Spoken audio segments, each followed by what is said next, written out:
Friends, आज हमारे पास केवल जी आए हैं जिनका हमने पहले एक वीडियो डाला था। अप्रॉक्सीमेटली सर्जरी करी है हमने इनकी 6 महीने के आसपास, और वो अपना जो पोस्ट ऑप उनका जो एक्सपीरियंस रहा है वो सब वो हमारे साथ शेयर करेंगे, और हम वो आपके साथ शेयर करेंगे जिससे कि आपको इसके बारे में और जानकारी मिल सके। और केवल जी, और बताइए आप कैसे हैं? पहले तो सर मैं तो बढ़िया हूँ। मैं आपको और आपकी पूरी टीम को धन्यवाद बोलना चाहता हूँ कि आपने मेरी लाइफ बचा ली। मेरी ज़िंदगी समझो ख़त्म ही हो गई थी। आपके पास मैं आया था 6 महीने पहले इम्प्लांट के लिए, और आपने मुझे सजेस्ट किया था, फिर मैंने इम्प्लांट कराया था। उसमें मैं अभी बहुत खुश हूँ, और मैं वही खुशी और उसी के लिए मैं आपसे मिलने आया हूँ। तो अभी और किसी तरह की दिक्कत का सामना तो नहीं कर रहे हैं? नहीं सर, कोई प्रॉब्लम नहीं हो रही है, कोई दिक्कत नहीं हो रही है। बस जो पहले सेक्स नहीं कर पाते थे, महीने में या 15 दिन में हो पाता था, वो भी अगर वाइग्रा वगैरह ले लो तो हो जाता था, वरना ऐसे तो नहीं हो पाता था। बट मैं अभी रोज कर लेता हूँ। ठीक है। और किसी तरह की दिक्कत है? क्योंकि कुछ पेशेंट्स के हमारे पास वो कंप्लेंट्स रहती हैं ऐसी कि उनको फर्स्ट टाइम में या शुरू के 1-2 बार जब वो करते हैं इंटरकोर्स, तब उन्हें प्रॉब्लम आती है। क्या आपको भी उन दिक्कतों का सामना करना पड़ा? नहीं, आपने जैसा मुझे पहले बताया था कि आपको 1 महीने तक 1-1.5 महीने तक अवॉइड करना है सेक्स, तो मैंने वो किया था।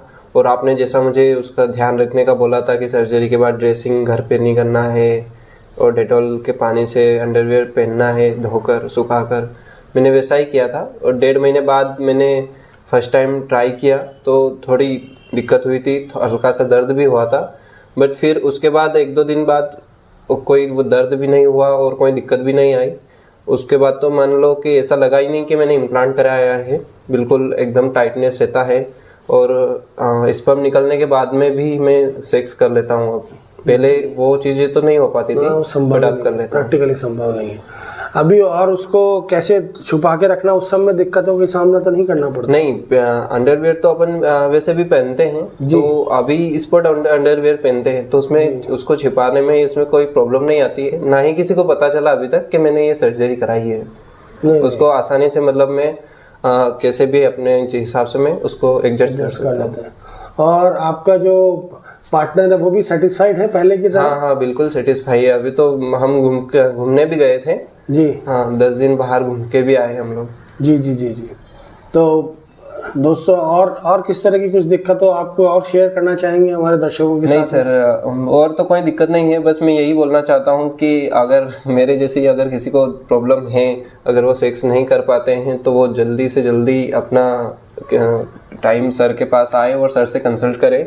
और सर से कंसल्ट करने के बाद अगर सर सर्जरी का बोलते हैं तो आप बिना कुछ सोचे समझे सर्जरी करा लीजिए, क्योंकि सर्जरी सेफ रहती है। मुझे तो काफ़ी अच्छा फ़ायदा मिला है। 6 महीने हो गए और मैं बिल्कुल बेफिक्र घूमता हूँ अब, बिल्कुल टेंशन नहीं होता है। क्योंकि सेक्स हो जाता है तो अपने को भी कॉन्फिडेंस रहता है कि अपन कर सकते हैं। उसके पहले वो भी नहीं था, तो सेफ रहती है, सर्जरी सेफ है। आप आ सकते हैं सर्जरी कराने। कि कुछ पेशेंट्स, जैसे कि ये हमारे पेशेंट मुंबई से आए थे, इनमें इरेक्टाइल डिस्फंक्शन की प्रॉब्लम थी, कंप्लेंट्स से।